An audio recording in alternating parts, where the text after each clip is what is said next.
कलाम पाक में से हमारे लिए आज की तिलावत तकवीन की किताब 18वां बाब 20वीं से 32वीं आयत तक।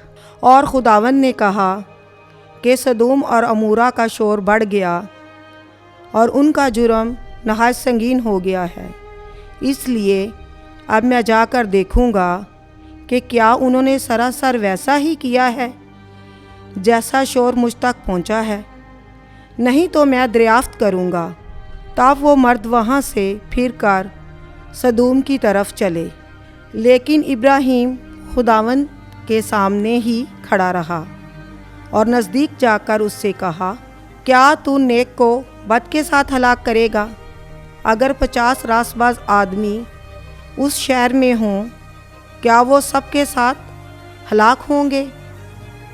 और उन 50 रासबाजों की खातिर अगर वो वहाँ हों, तो क्या तू उस मुकाम को छोड़ ना देगा?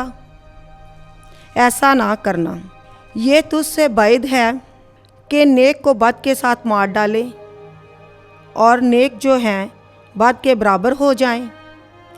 ये तुझसे बैद है, तू जो तमाम दुनिया का हाकिम है, क्या रास्ते से इंसाफ नहीं करेगा?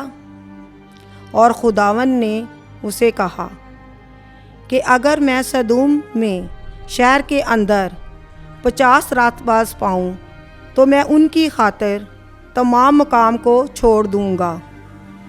और इब्राहीम ने जवाब देकर कहा, देख, मैंने अपने मालिक के सामने बोलना शुरू किया, अगरचे मैं खाक और राख हूँ।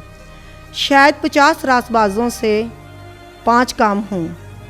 क्या 5 कम होने की वजह से तू तमाम शहर को नेस्त करेगा? और उसने कहा, अगर मैं वहाँ 45 पाऊँ तो उसे नेस्त ना करूँगा। और फिर उसने उससे कहा, अगर वहाँ 40 पाए जाएं? उसने कहा, मैं उनकी खातिर भी उसे नेस्त ना करूँगा। फिर उसने कहा, ऐ खुदावंद, अगर मैं बोलूँ तो खफा ना होना, शायद वहाँ 30 पाए जाएं। उसने जवाब में कहा, अगर मैं वहाँ 30 पाऊँ तो मैं ये ना करूँगा। उसने कहा, मैंने अपने मालिक के सामने बोलने में गुस्ताखी की है, अगर वहाँ 20 पाए जाएं। वो बोला, मैं 20 की खातिर उसे नेस्त ना करूँगा। तब उसने कहा, खुदावंद, खफा ना होना, अगर मैं फ़कत एक दफ़ा और अर्ज़ करूँ कि अगर वहाँ 10 पाए जाएं। वो बोला, मैं 10 की खातिर भी उसे नेस्त ना करूँगा। पाक कलाम का पढ़ा और सुना जाना हम सब के लिए बाइसे बरकत हो। खुदा का शुक्र हो।